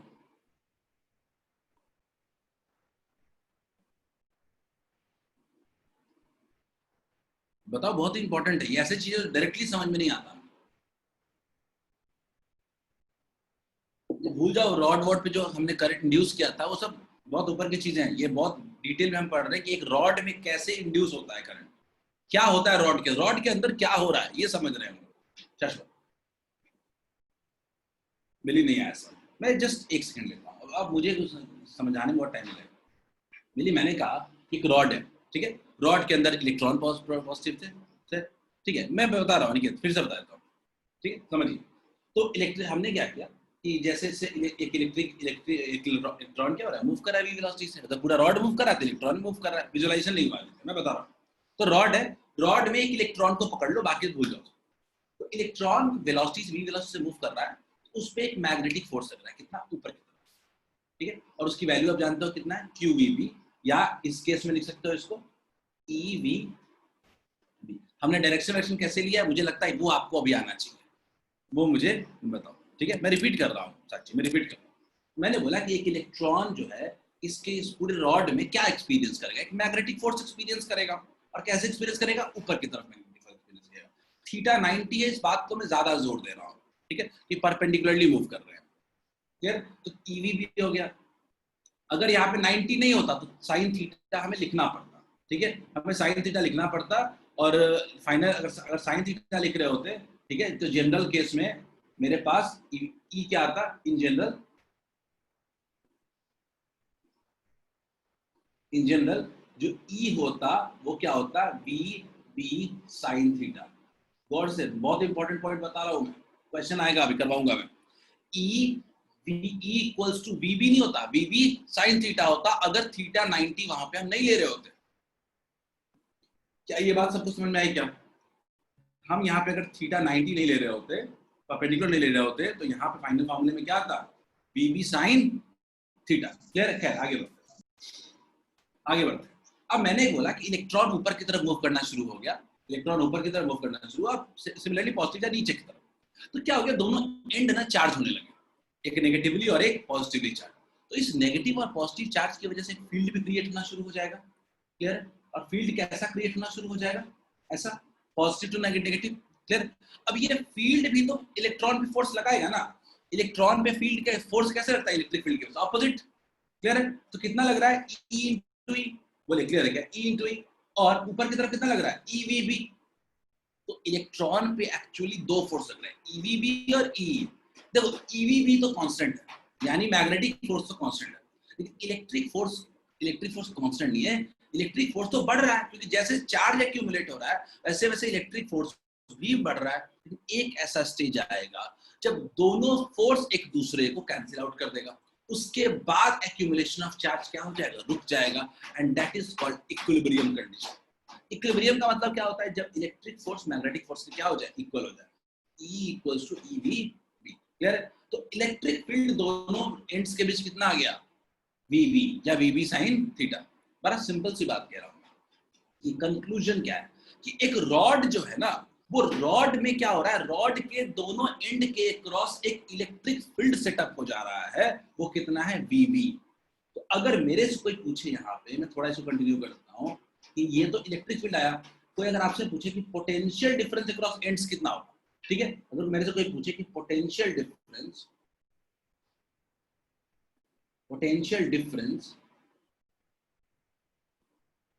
अक्रॉस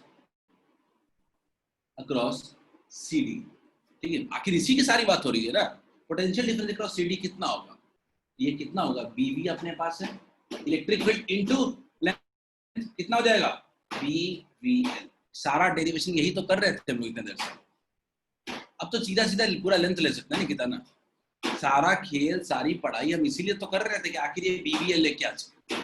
यानी याद रखिएगा, आज से दिमाग में यही रखना है बात हमको, फाइनल बता रहा हूँ कि कोई EMF इंड्यूस वगैरह भूल जाओ, समझ लो कि ये जो CD रॉड है, इस CD रॉड के एंड के क्रॉस एक पोटेंशियल डिफरेंस क्रिएट हो जा रहा है BVL, और अंदर में एक इलेक्ट्रिक फील्ड हो जाता है, सिंपल। यानी रॉड के बीच में एक आपको टर्मिनल बन जा रहा है, इधर वाला अगर नेगेटिव है तो इधर वाला पॉजिटिव है, दोनों के क्रॉस पोटेंशियल डिफरेंस कितना है, BVL।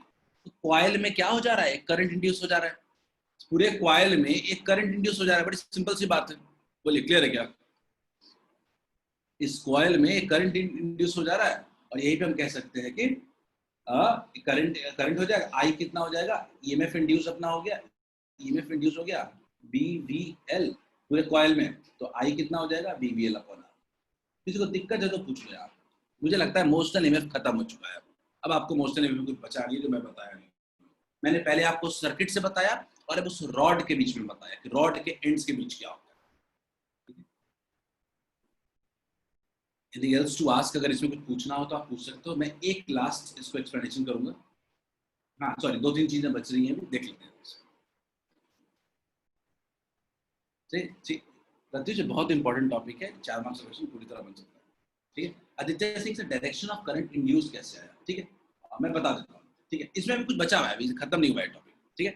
तो डायरेक्शन ऑफ करंट इंड्यूस कैसे होगा, मैंने बोला कि पॉजिटिव, अब ये पॉजिटिव टर्मिनल नेगेटिव टर्मिनल हो गया, तो बैटरी बन गया, तो फिर दिक्कत क्या, फिर दिमाग क्या लगाना, तो करंट हमेशा ऐसे इंड्यूस होगा, बैटरी से करंट कैसे निकलता है, ये बैटरी की तरफ ये कर रहा है, करंट क्या होगा, कुछ ऐसा होगा, ठीक है।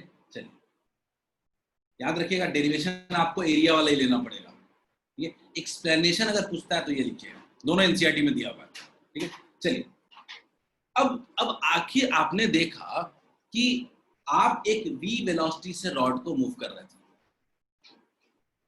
सर करंट का फ्लो तो इलेक्ट्रॉन के अगेंस्ट होता है ना, आदित्य वो रॉड के अंदर है, रॉड के अंदर एक टर्मिनल उसका पॉजिटिव हो गया, दूसरा टर्मिनल उसका नेगेटिव हो गया, वो इलेक्ट्रॉन का फ्लो नहीं हो रहा है रॉड के अंदर आदित्य, वो एक्यूमुलेशन ऑफ चार्ज हो रहा है, ठीक है, क्लियर है, वो रॉड के अंदर फ्लो नहीं हो रहा था, एक्यूमुलेशन ऑफ चार्ज था। अब ये टर्मिनल आपका हायर पोटेंशियल और ये टर्मिनल आपका लोअर पोटेंशियल, ठीक है।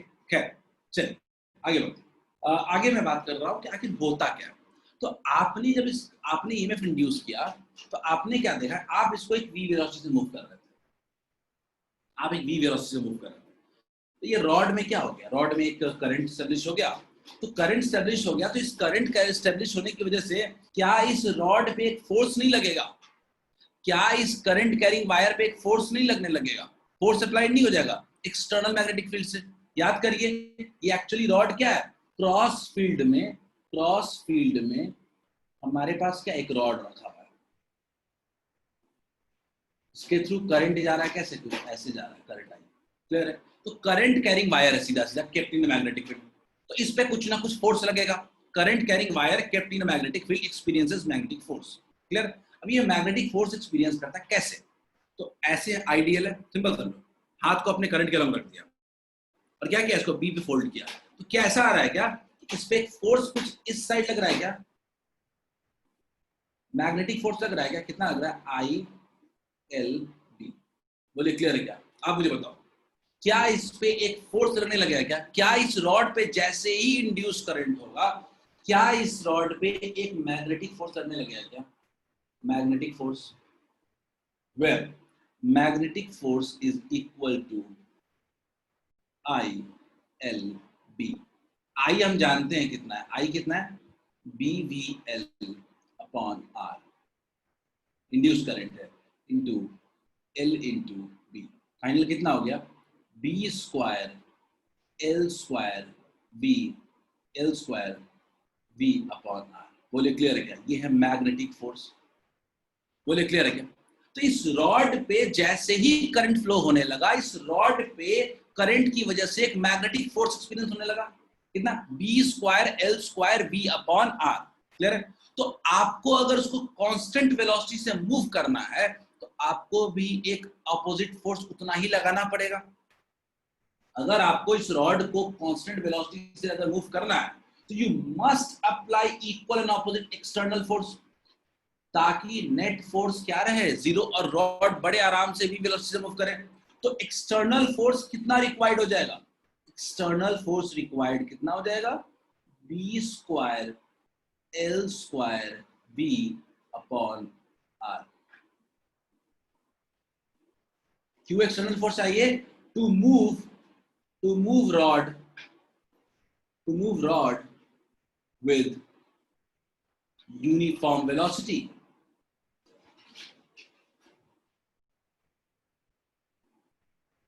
क्लियर है क्या, यूनिफॉर्म वेलोसिटी। कितनों को मेरी बात ये समझ में आई। मैंने कहा कि रॉड में एक जैसे ही करंट फ्लो करेगा एक मैग्नेटिक फोर्स एक्सपीरियंस करेगा, तो कितना होगा, मैग्नेटिक फोर्स एक्सपीरियंस करेगा almost B square L square V upon R। ठीक है, उतना ही फोर्स हमें लगाना पड़ेगा ताकि हम रॉड को सेम वेलोसिटी से मूव कर पाए। अदरवाइज रॉड कैसे मूव करेगा, रॉड की वेलोसिटी फोर्स लगेगा तो रॉड की स्पीड चेंज हो जाएगी। ठीक है, उससे सब कुछ चेंज हो जाएगा। तो एक इस ईएमएफ को प्रोड्यूस करने के लिए हमें एक्सटर्नल वर्क भी करना पड़ता है, एक्सटर्नल फोर्स भी अप्लाई करना पड़ता है। और एक्सटर्नल फोर्स कितना है हमारे पास, B square L square V upon R। बोलिए क्लियर है क्या, is it clear to all of you.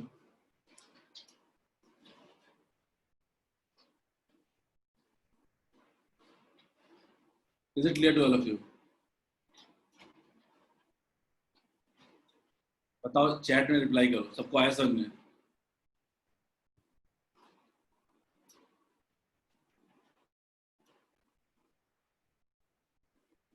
Magnetic force का डायरेक्शन करो, करंट एक सेकंड, एक सेकंड,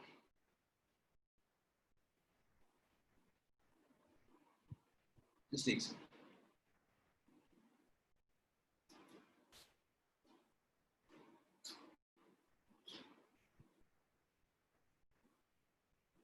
चलो, एक्सपीरियंस मैग्नेटिक फोर्स। ठीक है, कैसे है, तो मैंने बोला करंट का डायरेक्शन कैसे, ऐसे है, नीचे की तरफ है। और अपने पाम को ना B की तरफ फोल्ड करो, पाम को B की तरफ फोल्ड करो, थंब। ठीक है, हम अपना क्या शो कर रहा है, हम इस डायरेक्शन में शो कर रहा है क्या। ठीक है, हम क्या शो कर रहा है, कुछ ऐसे भी रखो ना। ठीक है, हम ऐसे कुछ इस तरीके से रखना है। ठीक है, कुछ इस तरीके से रखना है। ठीक है, अब इसको क्या कर रहे हैं, फोल्ड करेंगे, तो थंब क्या शो कर रहा है, इधर शो कर रहा है। तो अपना हम कह सकते हैं कि मैग्नेटिक फोर्स किधर लग रहा है, इधर। यानी सिंपल क्या, IDL क्रॉस B होता है। आई को करंट के लंग हाथ रख दो और B की तरफ फोल्ड करो, तो वायर पे हमने फोर्स निकाल लिया। जितना लग रहा है उसका ठीक ऑपोजिट फोर्स हम लगा देंगे। क्लियर है, चलिए आगे बढ़ो। तो अब फोर्स तो लगाया, अगला क्वेश्चन था पावर रिक्वायर्ड। पावर के लिए इतना दिमाग नहीं लगाते हैं, पावर होता है F dot B। Power required to move the rod, force लगा रहे हैं तो हमें कुछ वर्क भी करना पड़ेगा, कुछ पावर भी लगाना पड़ेगा, F डॉट B। तो हमने एक्सटर्नल फोर्स लगाया कुछ ऐसे, और बॉडी की वेलोसिटी है कुछ ऐसे, V है, और ये क्या है, एक्सटर्नल फोर्स। दोनों के बीच एंगल कितना है, 0 डिग्री है। तो पावर कितना होगा, FB cos 0। क्लियर है, cos 0 1। F कितना है, तो B square L square V upon R into V। तो पावर रिक्वायर्ड का फॉर्मूला हो गया B square L square V square upon R।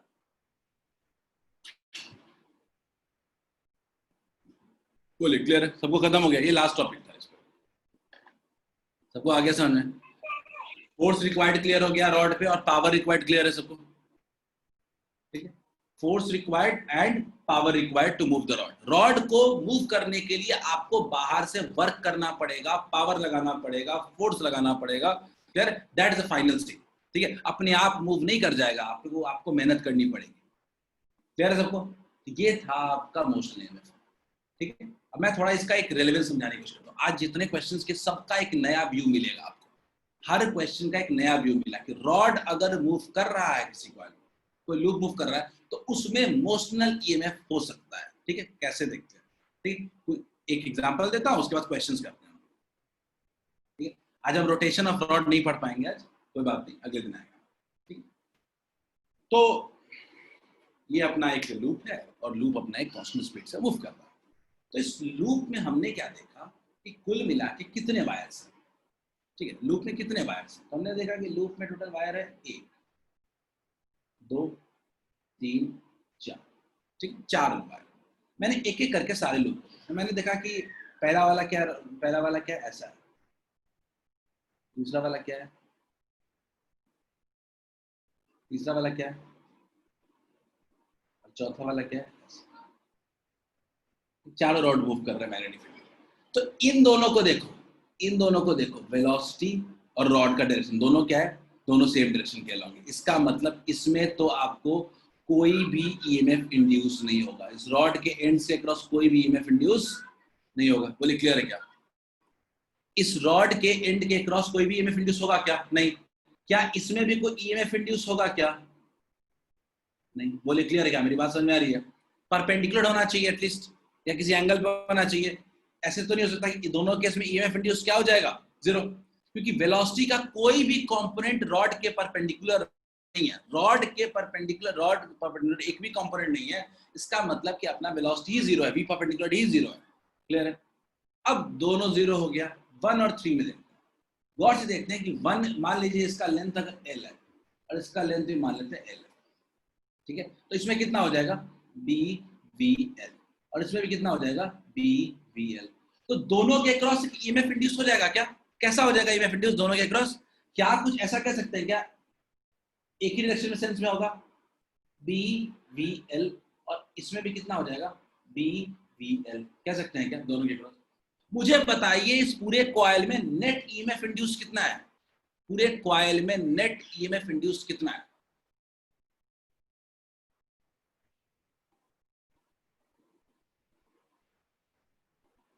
To B V L. भाई आप एक काम करो ना, भूल जाओ इमोशनल ईएमएफ, आप इसको ना सिंपल लॉजिक सोचो, इसमें ईएमएफ इंड्यूस कितना होगा। सिंपल लॉजिक से, क्रॉस फील्ड में ना कॉइल को मूव कर रहा है, सिंपल तरीके से सोचो। पहले क्या पढ़ते थे, पहले यही कहते थे ना कि कॉइल में कोई फील्ड चेंज नहीं हो रहा है, कोई फ्लक्स चेंज नहीं हो रहा है, तो ईएमएफ इंड्यूस क्या होना चाहिए, जीरो। लेकिन उस बात को मैं काउंटर कर रहा हूं, मैं कह रहा हूं ईएमएफ इंड्यूस जीरो मत कहिए, कहिए net EMF induce is zero. मैं वेरीफाई करवा रहा हूं स्टेटमेंट। हम लोग कह देते थे कि एक सर्कुलर कॉइल को, एक किसी भी कॉइल को फील्ड के अंदर ही मूव कर रहा है, तो उसके अंदर EMF induce is zero. Clear है? नहीं, उसमें net EMF induce is zero. और नेट ईएमएफ इंड्यूस क्यों? क्योंकि दो एंड्स में हुए जरूर है, लेकिन कितना हो गया, BVL minus BVL equals to zero. बोले क्लियर है क्या? तो एक क्लोज कॉइल को जब मूव करते हैं ना फील्ड में, तो नेट ईएमएफ जीरो होता है, उसके एंड्स के क्रॉस ईएमएफ इंड्यूस होता है, लेकिन वो नेट टोटल कितना हो जाता है, जीरो हो जाता है। बोले क्लियर है क्या? Is it fine? सबको आ रहा है समझ में ये बात? मेरी बात सबको समझ? बहुत ही इंपॉर्टेंट पॉइंट बता रहा हूँ। ठीक है, ये आपके कॉन्सेप्ट के लिए बहुत इंपॉर्टेंट है कि एक लूप में लूप को मूव कर रहा है, तो पूरा ईएमएफ इंड्यूस जीरो नहीं सीधे कह देंगे, उसमें एंड्स के क्रॉस हो रहे हैं, लेकिन टोटल में जीरो हो रहा है, क्योंकि और आपका एक और रीजन तो है कि फील्ड चेंज नहीं हो रहा है। ठीक है, अगर अगर आप खुद सोचो, आप क्यों बोलते हो बाहर निकलते वक्त अगर होगा, अगर मान लो यही क्वेश्चन कुछ ऐसा होता, एग्जाम्पल देता हूँ, कोई रॉड ऐसा होता, कोई कॉइल ऐसा होता, इस केस में अगर ये वी वेलोसिटी से मूव कर रहा होता, तो आप क्या कहते हो, ईएमएफ इंड्यूस होगा? आप क्या कहते हो, ईएमएफ इंड्यूस होगा? तो आपका रीजन होता है कि सर फ्लक्स चेंज हो रहा है, लेकिन मेरा रीजन ये है कि इसके एक एंड के क्रॉस कोई ईएमएफ इंड्यूस नहीं हुआ, सिर्फ एक एंड के क्रॉस इसके ईएमएफ इंड्यूस हुआ है, इसीलिए यहाँ पे नेट ईएमएफ जीरो नहीं होगा। तो मैं किसी कॉइल को मोशनल ईएमएफ से भी एक्सप्लेन कर सकता हूँ, आप इसको फ्लक्स से भी एक्सप्लेन कर सकते हो। बोले क्लियर है क्या? इसलिए कहता हूँ बाहर निकल रहा है कि अंदर जा रहा है, ये आप क्वेश्चन पूछते हो हमेशा, यही इस पे रीजन आता है। जल्दी से इस क्वेश्चन करते हैं, छोटे छोटे क्वेश्चन हैं, हम लोग 5-10 क्वेश्चन में 4-5 क्वेश्चन कर सकते हैं, ज़्यादा टाइम नहीं लूंगा, टाइम हो चुका है, 5 मिनट लूंगा मैं। चलिए,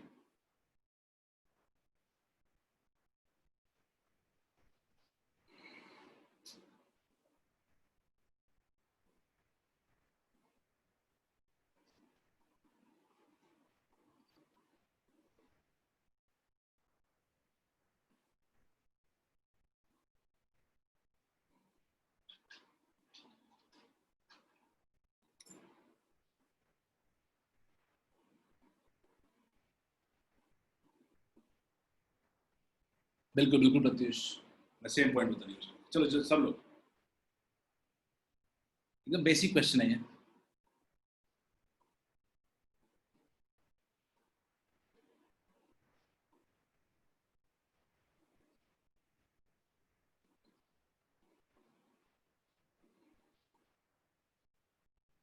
सही है ना, बिल्कुल सही है।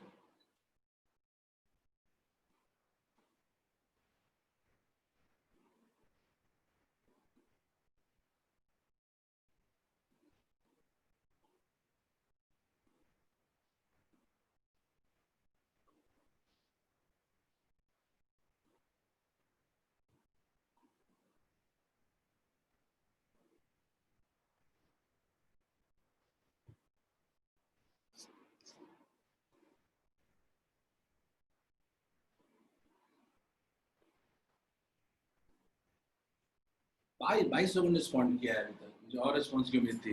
लास्ट 30 सेकंड गाइस, ज्यादा टाइम नहीं दे सकता।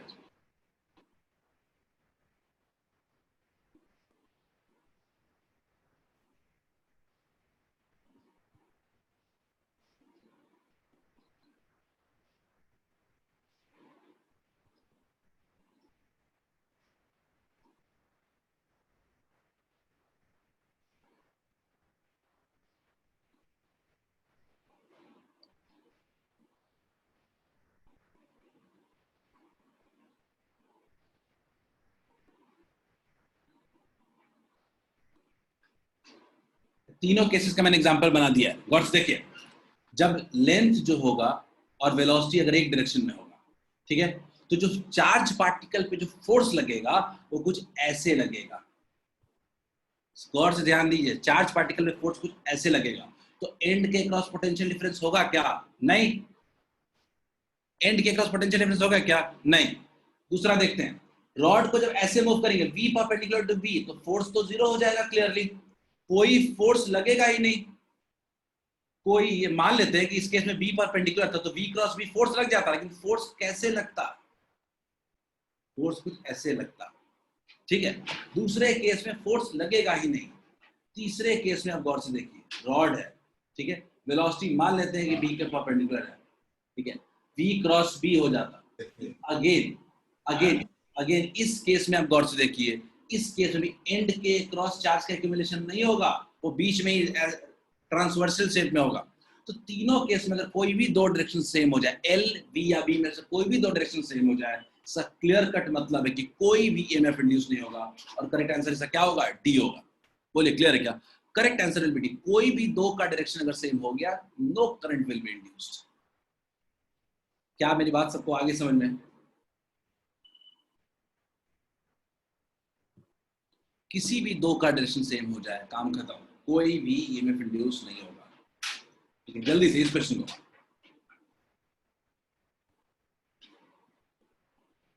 फिर वही क्वेश्चन दे रहा हूं अगेन, मैं फिर से उसी को एक्सप्लेन कर देता हूं, जल्दी से बताइए। पहले वाले में क्या होगा ईएमएफ इंड्यूस्ड? पहले वाले में ईएमएफ इंड्यूस्ड, सब लोग अपना आंसर दो।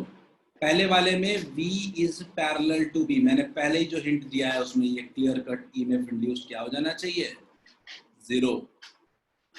दूसरे वाले में V is parallel to L, no chance. Clear है? तीसरा, B is parallel to L, no chance. बोलिए क्लियर है क्या? No chance. अगर तीनों में से कोई भी दो डायरेक्शन सेम हो जाए, कोई चांस नहीं है। चलिए इस क्वेश्चन को बताइए जल्दी से, मैंने इसका क्वेश्चन का हिंट अभी दिया था।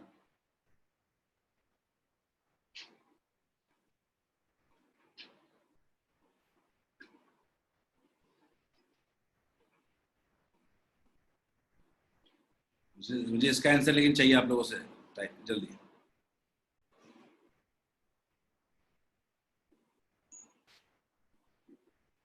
ज्यादा नहीं कर पा रहे क्वेश्चन, अगले दिन करेंगे, लेकिन हाँ मैं असाइनमेंट भी दूंगा इस पे बेस्ट कुछ आज।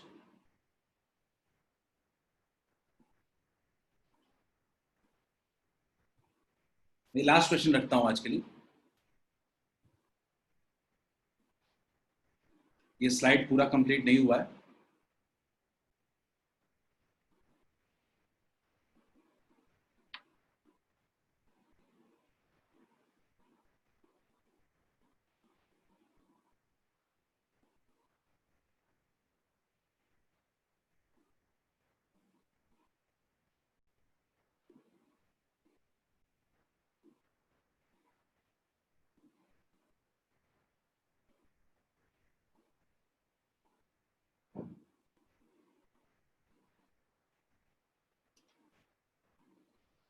हमारे पास आंसर क्या है? मैं तो सिंपल कहता हूं, वेलोसिटी के दो कंपोनेंट है, काम का कंपोनेंट कौन सा है? सिर्फ ये वाला। काम का कंपोनेंट कौन सा है? सिर्फ परपेंडिकुलर वाला। फॉर्मूला भी हमने देखा था पोटेंशियल डिफरेंस का, क्यू वी, सॉरी हमने फॉर्मूला भी देखा था, क्या क्या क्या कहा था? B V L sine theta if needed D. हमारे पास 14 रिप्लाई आ चुके हैं सब लोग। फॉर्मूला पोटेंशियल डिफरेंस का सबसे पहले फॉर्मूला तो अपने को पता होना चाहिए कितना होता है, डायरेक्शन बाद में बात करें। बी कितना है? बी अपने पास 2, वेलोसिटी कितनी है? 4, एल कितना है? 1, साइन 30 1/2 होता है, तो कितना हो जाएगा?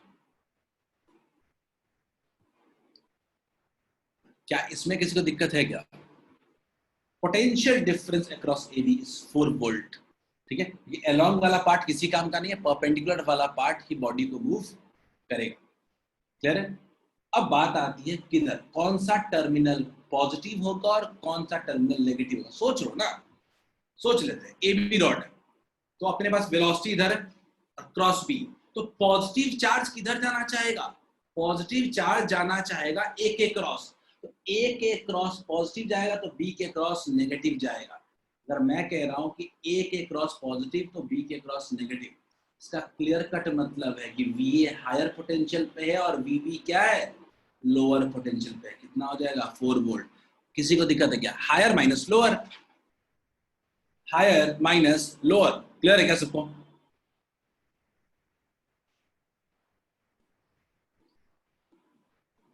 क्लियर है सबको? चलिए, हैव अ नाइस डे। ठीक है, आज का लेक्चर यही तक था। ठीक है, वी होप कि क्वेश्चन ज्यादा कर पाए, बट एक्सप्लेनेशन बहुत ज्यादा था, कोई बात नहीं। अगले दिन इसको कंटिन्यू करेंगे। इमोशनल ईएमएफ अगले दिन भी चलेगा, इमोशनल ईएमएफ के ठीक ठाक क्वेश्चन अगले दिन करेंगे। ठीक है, ठीक है। B A minus B B equals to 4 volt. थोड़ा और प्रैक्टिस कर लीजिए, क्वेश्चन दे दूंगा मैं आपको और प्रैक्टिस के लिए क्वेश्चन दूंगा। ठीक है, अभी हमारा रोटेशन ऑफ रॉड छूट गया, काफी क्वेश्चन हमारे रह गए हैं आज, कोई बात नहीं, अगले दिन करेंगे। ठीक है, मैं स्लाइड देता हूँ, थोड़ा पढ़ भी लेना। ठीक है, नेक्स्ट एआईएटी का सिलेबस शाश्वत आज मिल जाएगा। ठीक, आज मिल जाएगा शाश्वत। ठीक, चल, I am stopping the recording.